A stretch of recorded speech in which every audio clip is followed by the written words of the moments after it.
বরিশালের আগৈলঝাড়ায় মাঘী পূর্ণিমা উপলক্ষে মনোহর গোস্বামী সেবাশ্রমে অনুষ্ঠিত হলো সনাতন ধর্মাবলম্বীদের ধর্মীয় অনুষ্ঠান ও 2 দিনের মেলা।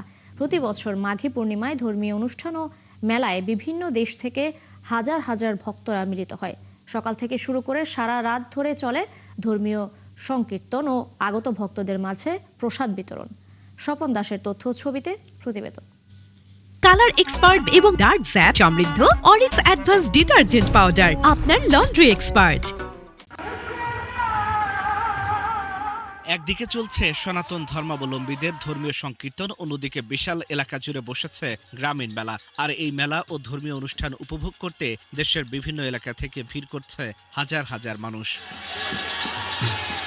মাঘী পূর্ণিমা উপলক্ষে রোববার সকাল থেকে বরিশালের আগৈলঝাড়ার স্বামী মনোহর গোস্বামী সেবাশ্রমে হচ্ছে শতবর্ষী বার্ষিক মহোৎসব, নাম কীর্তন ও মেলা। প্রতি বছর আসি, পাগলের সান্নিধ্য লাভ করি এবং পাগলের প্রসাদ খেয়ে ভালো থাকি। ঠাকুরের সুনাম চলছে, যেটা মানত করে তা হয়। আমরা অনেক কিছু মনে মনে মানত করছি। তার অবদান যে কতটা সে গুরুদেবই জানে, আর আমার মতন বলদ মানুষ জানে না।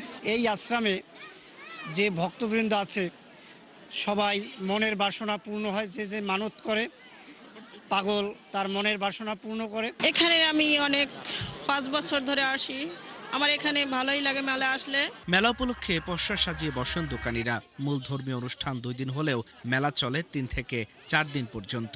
12 বছর থেকে আমি মেলায় আসি, মোটামুটি বেচা কিনা ভালো হয় পাগলের ইচ্ছায়।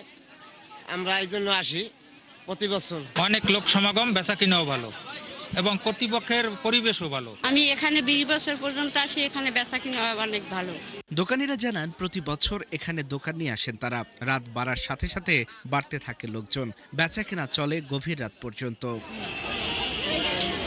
আয়োজকরা জানান প্রতি বছর মাঘী পূর্ণিমায় স্বামী মনোহর গোস্বামী মোনাই পাগলের আবির্ভাব তিথিতে আয়োজন করা হয় মহানাম সংকীর্তন ও মেলার, যা প্রায় 100 বছরের পুরনো। দেশ বিদেশি ভক্তগণ আগমন হয়ে সুন্দরভাবে অনুষ্ঠান উদযাপন করে।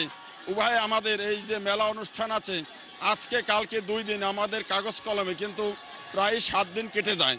এই অনুষ্ঠানে আমরা যে সহযোগিতা করেছি আমরা খুব কৃতজ্ঞ এবং সমস্ত ভক্তই কৃতজ্ঞ। মেলা ও ধর্মীয় অনুষ্ঠান উপলক্ষে আইন শৃঙ্খলা বাহিনীর পক্ষ থেকে নেওয়া হয়েছে কঠোর নিরাপত্তা ব্যবস্থা। আল ইমরান, 71।